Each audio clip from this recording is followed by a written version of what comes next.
This week, Parag Bajaria from Qualis and Terry Barber from Amex are with us to discuss simplifying cloud security.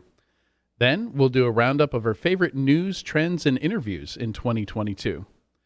Finally, in the enterprise security news, we see our first security unicorn with a down round, a few new fundings and new companies emerging. Ninjas emerge from stealth. Proofpoint acquires detection vendor Elusive. Veracode picks up crash test security. Apple encrypts more consumer data. Passkeys introduced in Chrome. Texas bans TikTok. A great postmortem of the Joe Sullivan case. InfraGard gets hacked. KringleCon 2022. All that and more on this episode of Enterprise Security Weekly. This is Security Weekly, for security professionals, by security professionals. Broadcasting live from G-Unit Studios in Rhode Island, it's the show where we talk security vendors and aren't afraid to name names. It's Enterprise Security Weekly. The cybersecurity landscape is full of single solution providers, making it easy for unexpected cyber threats to sneak through the cracks. That's why Fortra is creating a stronger, simpler strategy for protection, one that increases your security maturity while decreasing the operational burden that comes with it. This is all possible thanks to Fortra's best-in-class portfolio and deep bench of expert problem solvers. Fortra's integrated, scalable solutions help customers face their toughest challenges with confidence. Learn more at securityweekly.com/Fortra. From G-Unit Studios in Rhode Island, welcome to Enterprise Security Weekly and happy Cat Herders Day. This is episode 300, recorded on Thursday, December 15th, 2022. I'm your host, Adrian Sanabria, and joining me is the Czar of Zero Trust, the captain of content, Katie Teitler. How are you, Katie? I'm well. How are you? I'm good. I can now see your reactions while I'm reading stuff, whereas at home I can only see me when I'm reading through my scripts. So it's very interesting seeing everyone's reactions because I've got all these monitors here. This is my first time to the actual Security Weekly studios in Rhode Island, and there are a lot of conveniences here I don't have at home. You are glowing pink. You have a pink halo. I do. That's not the actual color behind me, but yes. Yeah, they're doing some fancy stuff in post, I guess. Nice. Also joining us is the Baron of Bloodhound, the Pirate King of PowerShell, Sean Metcalf. How are you, Sean? Doing good, Adrian. Yeah, being in the studio there suits you. Looking good behind that big table and microphone and setup. I better watch out for my reactions as you say things now that I know you can see me the whole time. Yeah. No, it's interesting. I've always known that Paul could. Anytime I'm on a show with Paul. Because on PSW, sometimes he has 7-8 people, co-hosts on there. So like he told me early on, I'm always worried about interrupting, when there's that many people, everybody wants to jump in at once. He was like, oh, just put up a finger or something like that. And I'll see you in one of my monitors and I'll know you have a question and I'll call on you, so it's definitely a convenience I don't have at home. It's really neat. With Paul, so you're saying you don't have an 8-monitor setup? Well, even if I did, I don't think they have the ability to send me all those video feeds, right? Like I'm just joining via Skype like you guys are, so I see what the audience sees. So sorry, you're saying you don't have an 8-monitor setup at home. Is that what you're saying? Yeah, well, I could. I've got a lot of monitors. I've got 3. Including the teleprompter, but yeah, it would be the technical bit of getting all these additional video feeds sent back to me. I could do it. Like I've got the setup where I could make it happen if Nice. We could figure out a way to do it, Gus.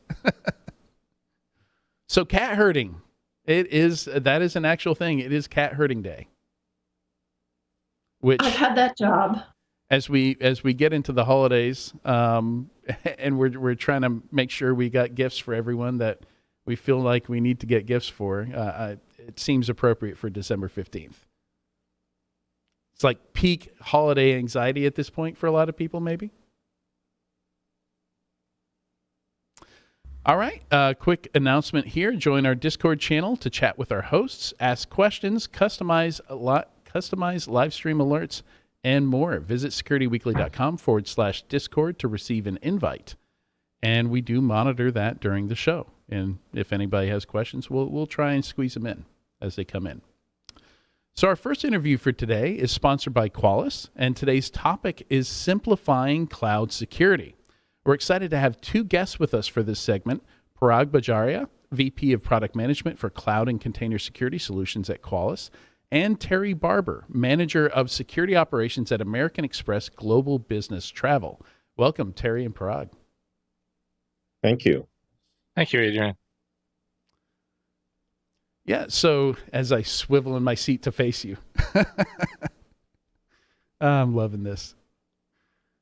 All right. So I understand, Terry, you're a customer of Qualis, correct? Yes, I am. And you and Parag recently got together at a customer Qualis event and had a similar conversation to this, or was it different? No, it was very similar. We actually went over a lot of information about how we're using and utilizing Qualys to get a better picture of what's going on in our AWS accounts as far as vulnerabilities and inventory. And I love this because I'm also head of product at a small startup, and it's fascinating. It can be difficult getting feedback from customers, and it's really essential. You know, I think to have customers willing to check out a product early and kind of commit to the extra time it takes to give feedback formally and say, hey, it should work like this. You know, this feature's great, but it's hard to fully utilize it. You know, to give all that feedback that really polishes a product and makes it ready for customers, right? Yeah, it's one of the things that I thoroughly enjoy doing. Parag's been a good, cooperative business partner and a great vendor. I was introduced to him by my TAM, Lori, and she, set me up with him when I had a bunch of questions about how I was going to do particular items in AWS, and we hit it off, and we've had some really good conversations. Yeah, I think the whole concept of design partner, right? I mean, that is what I think we are seeing evolution in the industry, right? That we want customers not as just the paying entities, right? We want to change that relationship, right? Where we can actually involve them in the conversation, because as you know, right, we build something and then it flops. It doesn't work. It's a lot more work to unflop that, right? And it's better to have these kinds of conversations early on. As you are working on your journey on your startup, right? Customer interviews, right? Those are the best things. Showing mocks, getting as much data as possible is the best thing that we can do, because that cuts down all the assumptions that you make and you get direct feedback. Yeah, absolutely. Like imagine, from the vendor side, probably in your past, Parag, you've had moments where you're like, man, I wish we had this feedback earlier on in the design process.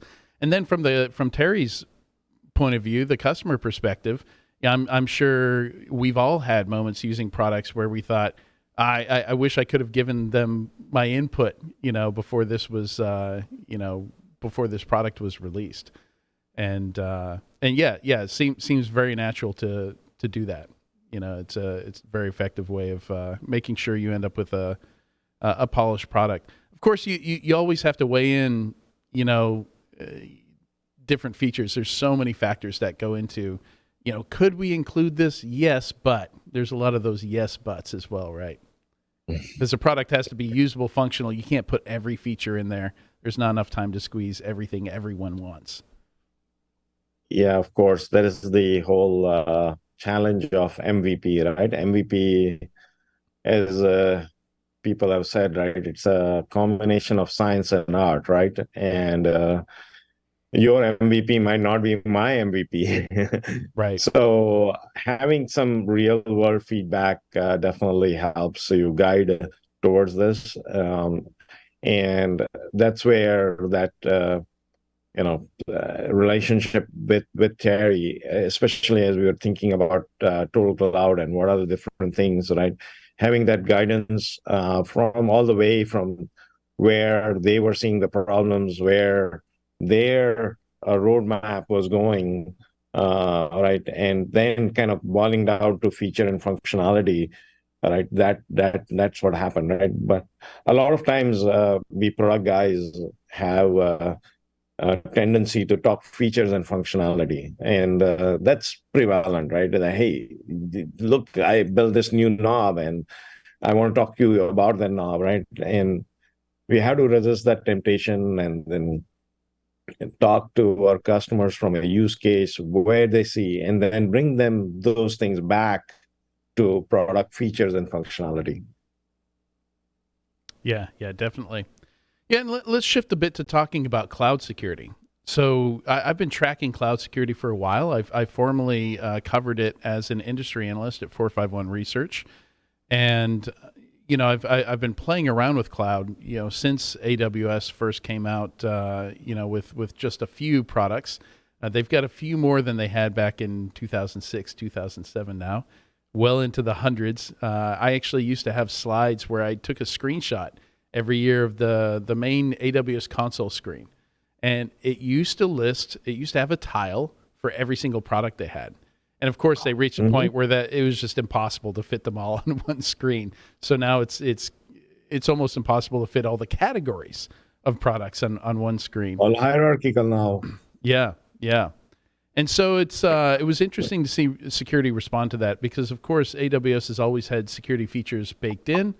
And then they came out with the marketplace, and we saw a lot of traditional security products put their traditional products in the marketplace, because you could use some traditional products within the cloud. You still can. You can run these as if they're appliances, you can run them as EC2 instances. And then we started to see products using the native cloud APIs to integrate. And we've just seen this really interesting evolution of these products to where now we have these big cloud platforms. So maybe first Terry and then Parag, just wanted to get your thoughts on this journey of cloud security, just managing cloud security itself, and the part that products make in them, and kind of bring that back to the title of this segment, simplifying cloud security. Is the reason for that title that we got to a point to where it was just you needed too many products, and the idea here is to consolidate and to have a consolidated platform? Or, you tell me. I'll start with you, Terry. Sure. That's actually a great question, because it's the problem that we ran into when we first started going from physical data centers into AWS. And everybody's inherent traditional way of doing their particular deployments doesn't actually translate well, in my opinion, into the cloud. There are so many different features, there's so many different services, there's so many different ways to manage your different security tools when you get into that particular environment. So with Qualis, we're looking at, okay, we are traditionally doing cloud agents, we are traditionally using appliances, and we're doing scans as well as pulling information back from cloud agents. And how are we going to port that over into AWS, and how are we going to pull that information back, and how are we going to actually see all of the different assets and resources that we have in that particular environment?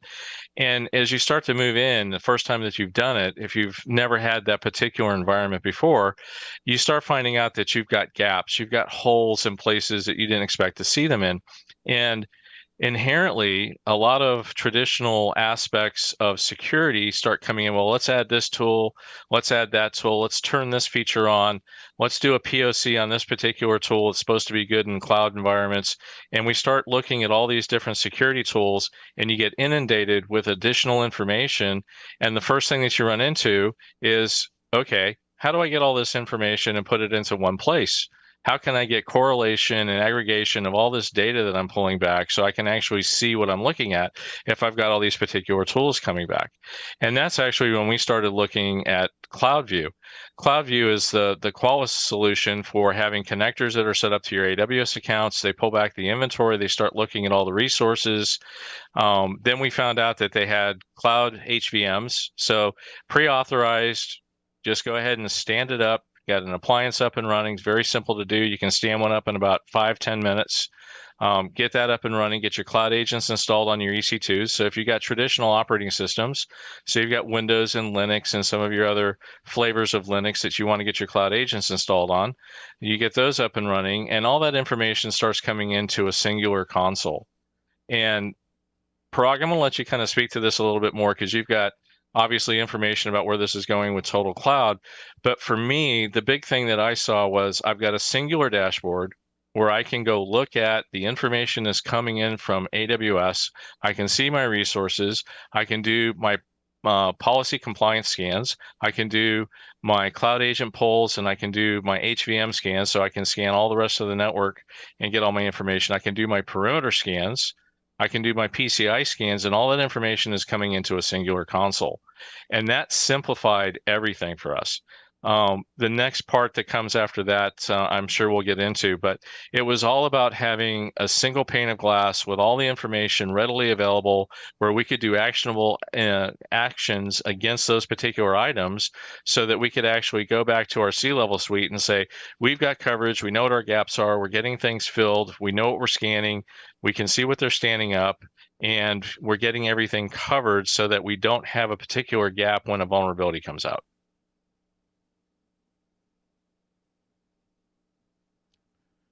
Parag, did you want to chime in on that? Yeah, so I think Terry covered most of the broader aspects, right, of single pane of glass, being able to do things. What I want to let's paint a picture, right, that in the cloud world, right, the most of the things are accessible through API, and the vision that we are going forward towards, right, is that you give us your cloud credentials, by which we don't mean username, password, right, but your roles, permissions, etc.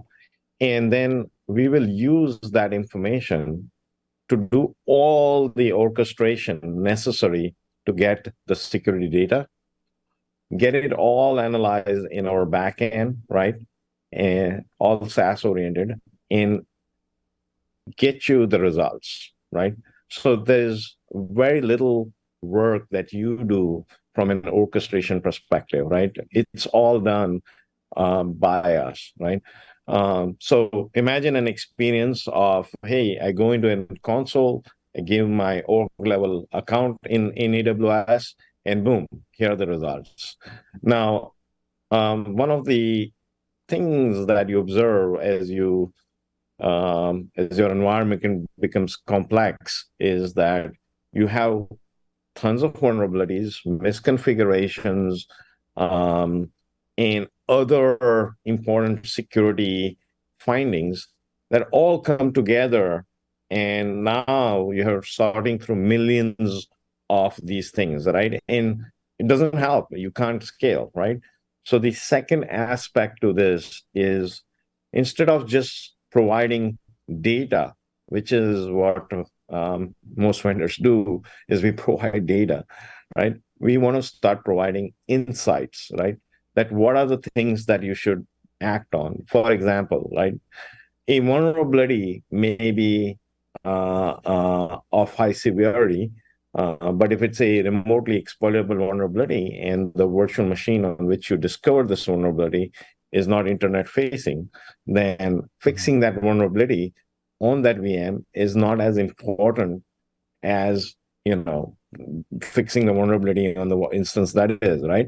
So being able to give you understanding of all the important aspects, quantifying that in some sort of a metric, right, a risk metric that allows you to then look at, okay, here are all my risks, right, and then what are the priorities of those risks, and then going and addressing that, and then putting all of this things in a single glass of paint, right?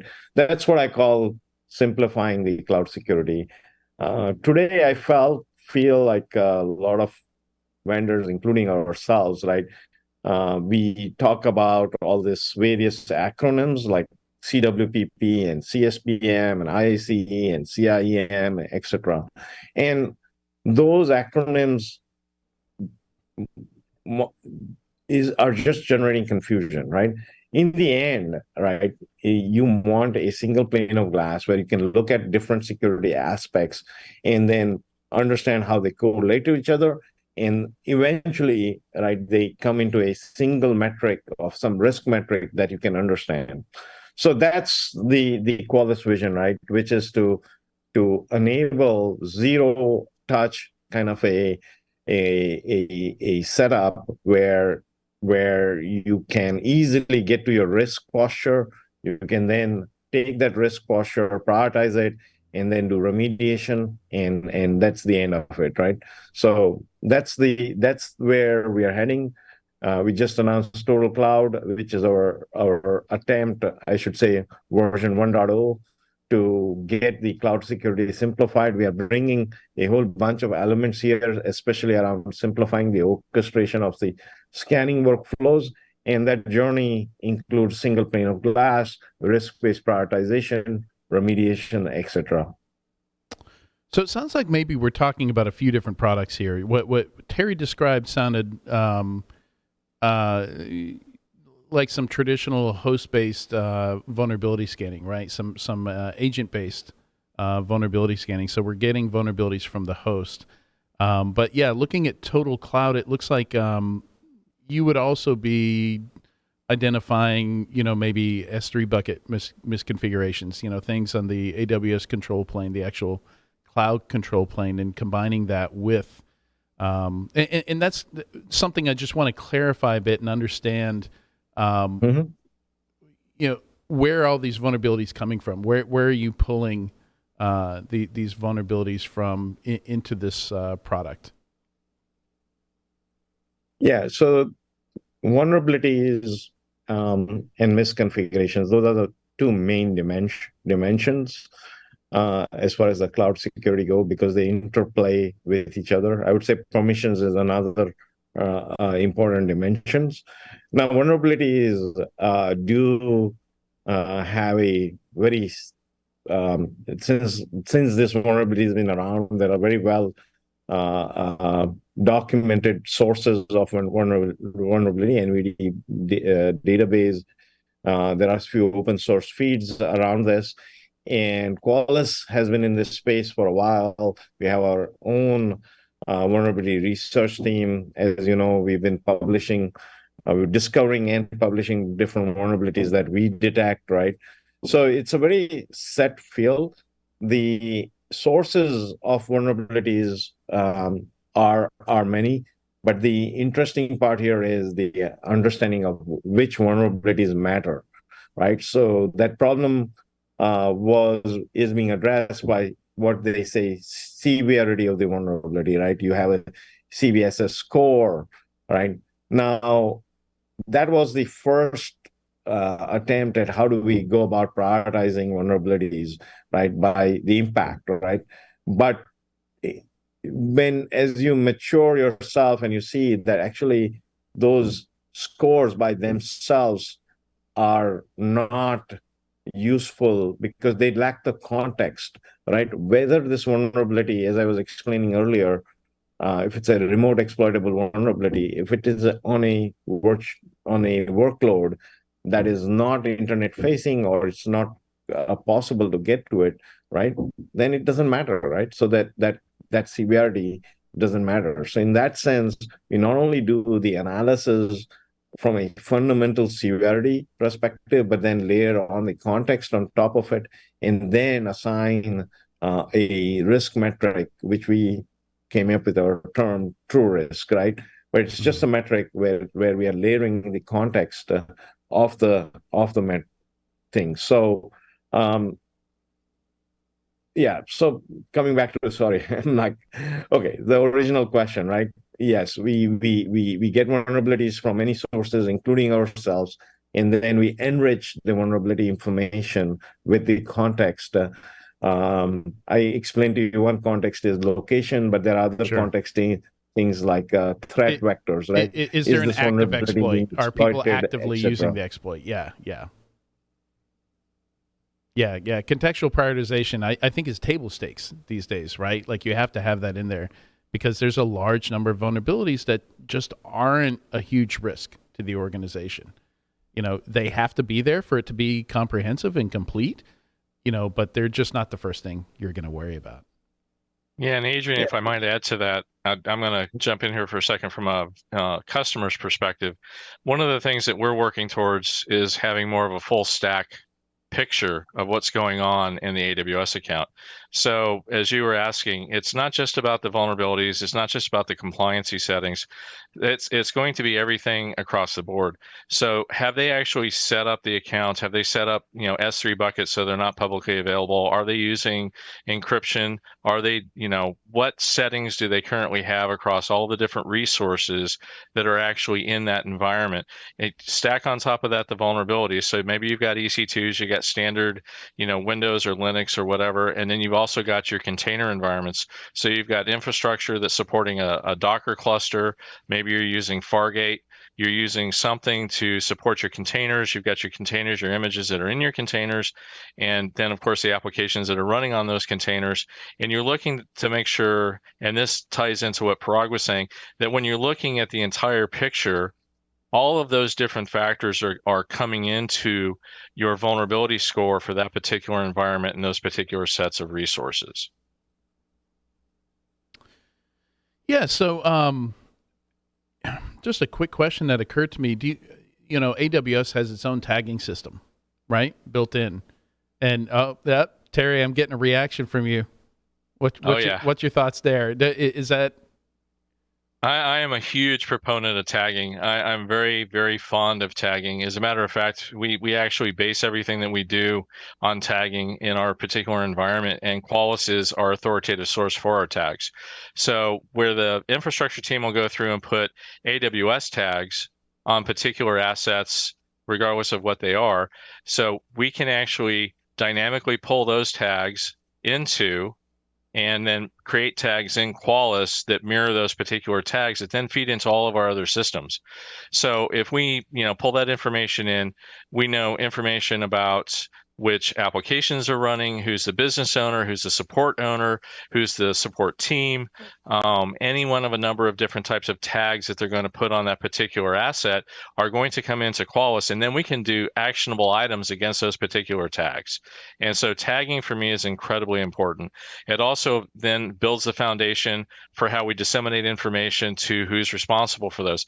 So as an example, C-level executive comes by and says, hey, we're wanting to know how we're doing across all these different business applications, and we want to know who's lagging behind on taking care of the remediation in the environment. And is that remediation application-based or infrastructure-based? And based upon the tags and the way that we pull everything back, and we can do that directly in the reporting functions that are built into Qualis, we can actually look and see who's actually keeping up with their workload and who's lagging behind. Right. I want to give my co-hosts a chance to ask some questions here. Sean? Sure thing. So there's been a few things discussed around vulnerability scanning around cloud workloads and the fact that you can identify if they're internet facing and adjust criticality or priority around those. What are some of the other key differences? I mean, I'm familiar with Qualis's vulnerability scanning for on-prem systems. What are some of the key differences between Qualis scanning of the on-prem systems and cloud, just beyond this contextual awareness, as you mentioned? Parag, I'll let you go ahead and take that if you like. Yeah. So this is the workloads are workloads, right? And whether they sit on-prem or whether they sit in cloud, the vulnerability information is is not changing per se, right? It's the context in which the vulnerability is assessed that changes a lot. And I mean, we've been using the example of cloud, but even in on-prem, right? I mean, where you're locating your vulnerability is important, what threats are being exploited, etc. Right? So, and I would say that from discovery, nothing changes, right? I mean, it's still a workload, but it's the implication of the context. Now, one of the interesting aspects of cloud is that we can use the APIs to discover the software inventory on which then we can do the vulnerability analysis, right? So from an on-prem perspective, there's a lack of that standardized layer where we can grab that information, which is where we need to use either our network scanners or agents to grab that information. But with cloud, we have alternative ways to do this, which means that we can support both agent-based and agentless assessment, which makes things easier for us to orchestrate as far as the assessment process itself. Did I answer your question, Sean? Yes, absolutely. Thank you. The other kind of follow-on to this is with the cloud scans that you're doing, are you incorporating information from IAM, the Identity Access and Management System, to identify who has rights or controls of different groupings of workloads or systems in the environment? And then if so, do you correlate that with tagging as well as the potential networks that they might be on in order to identify vulnerabilities that could be controlled or even by an account that's or controlled for, or implemented from an account that's in that environment? Yeah, so you make a very important point here, right? That in cloud world, you need to understand the relationships between different assets, right? So that once you know that relationships, and some relationships are kind of encoded, right? A virtual machine may have a security group. An EC2 instance will have a security group, right? And some relationships are dynamic. One of those dynamic relationship is the IAM permission, right? Whether a EC2 instance can act on a S3 bucket, right?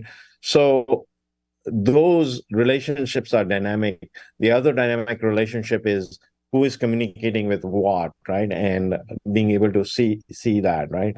So one of the things that we are building is this graph view of things, right? Because everything is connected to each other, right? And being able to see all of it in one place, because that is important for yet another concept that you will start hearing from many of the vendors, is the attack path analysis, right? So if my sensitive data is located in this, let's say, RDS database, right? Okay, if I may have protected this RDS database, but if there was a virtual machine which had an IAM access to this RDS database, then I have a problem, right? Is that particular, if this virtual machine gets compromised, then anybody who gets in here can access this RDS instance. But that's not the piece alone. Now, if this virtual machine has vulnerabilities, that means high criticality vulnerabilities, that means my risk level went up. And you can see as the attack chain kind of builds up, even from an identity perspective, right? If this RDS instance has that sensitive data and I have this identity here, right? And it can access this RDS database. Well, does it have, if this identity does not have MFA enabled, my risk factor went tremendously high, right? Because that key factor was not there, or if the password policy was not set up for any of these, right? So all these risk factors do come in. and being able to aggregate that from like, okay, here's my sensitive data, and then here are all the different ways of how various entities that can interact with this sensitive data, and what are the risk levels associated with each of these entities, and then mapping each of these entities to any other factors that may be there, right? Any other factors is the key towards this full context understanding, right?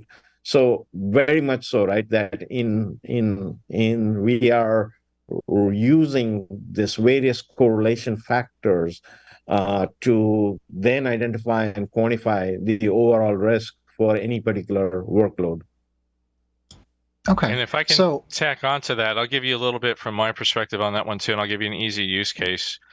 So if you've got a particular asset that's got a rather nasty vulnerability, and you would think that it would have a particularly low score, but you go look at your policy compliance piece for that particular asset, which is coming in from the same connector. You've got the policy running against it. So for example, CIS benchmarks against AWS, and you suddenly find out that somebody has opened up port 3389 or port 22 to the internet, and it's not supposed to be there. And now suddenly that machine, that particular resource, has a higher rate on it because it's now exposed to the internet in a manner that it shouldn't be. So yes, it does give you more than just the vulnerabilities. You can look at different information from across all the different offerings that come with that particular tool to be able to look at, is it configured correctly? Are my containers running as root? Do I have ports open out to the internet that shouldn't be there?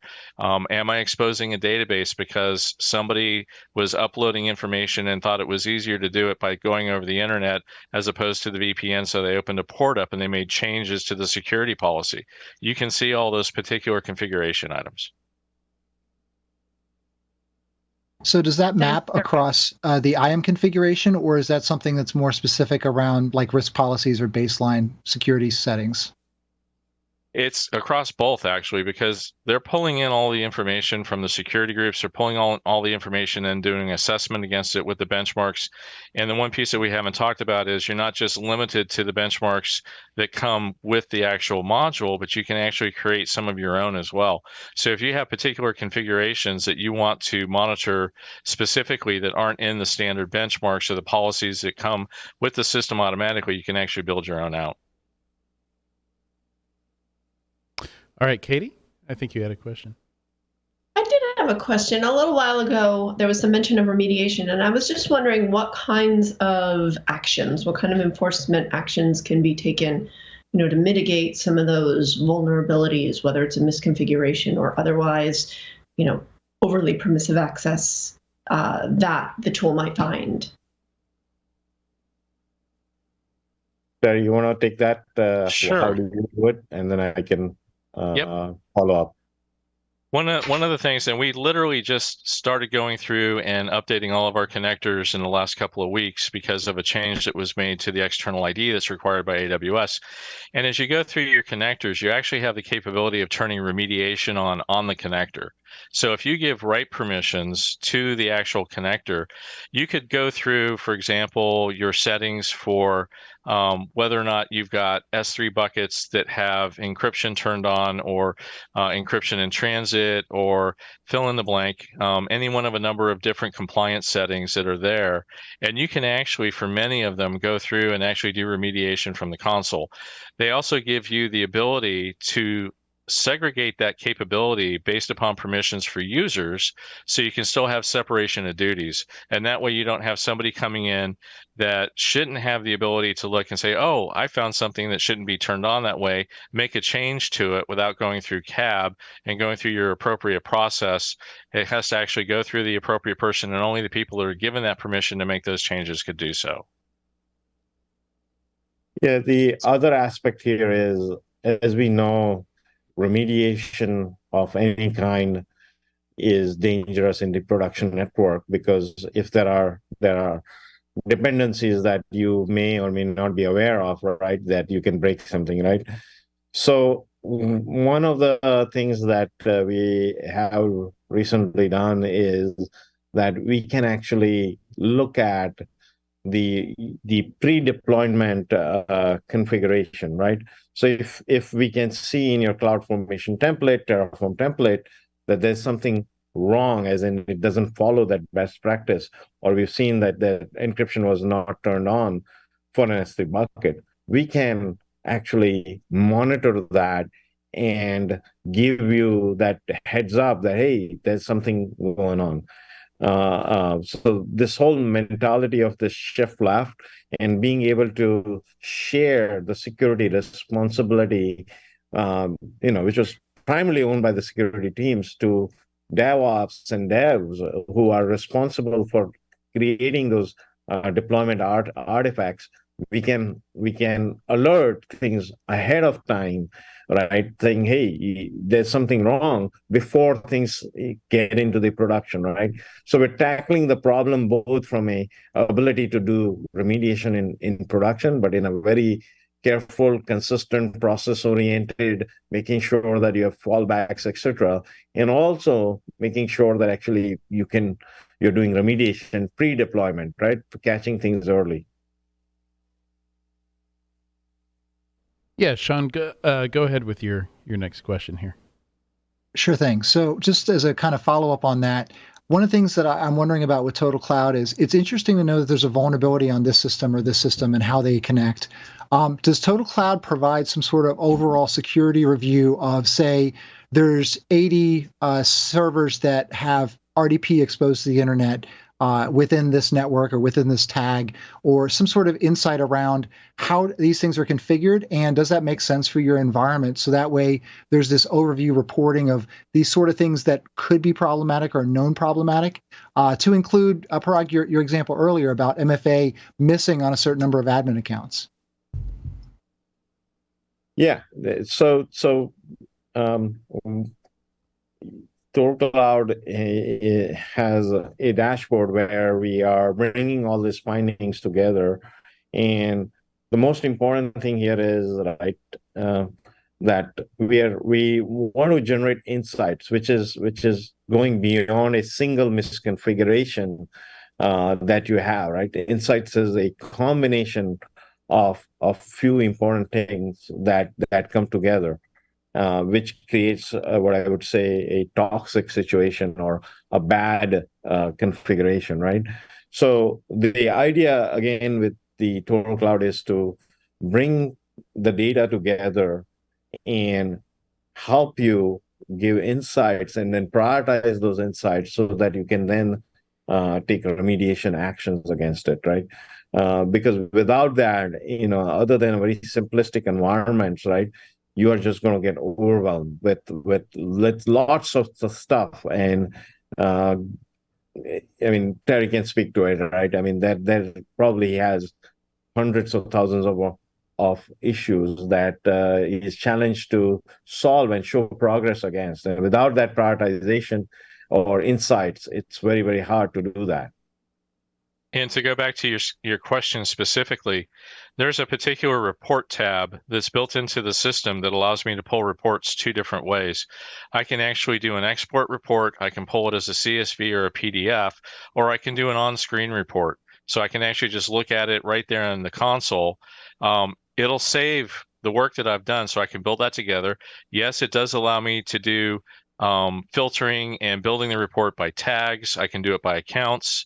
I can go in and say, I just want to look at a specific set of machines. Like I might just want to look at the production environment, and we use tags for that. So we've got tags on dev, QA, prod, whatever, and we can go look at a specific environment, pull the stuff back. And if I want to look at one specific item, like the one that you actually asked about, MFA, I could actually say, this is the control that I want to look at, and how many are currently in fail state. And I can pull that singular report and focus on that. That's awesome. Yeah, that's how it should be, right? Like Exactly. Using the best practice of tags within AWS, and then within Qualis, you can filter on those tags, report on those tags. That's awesome. It's one of those things where you get into a situation, right?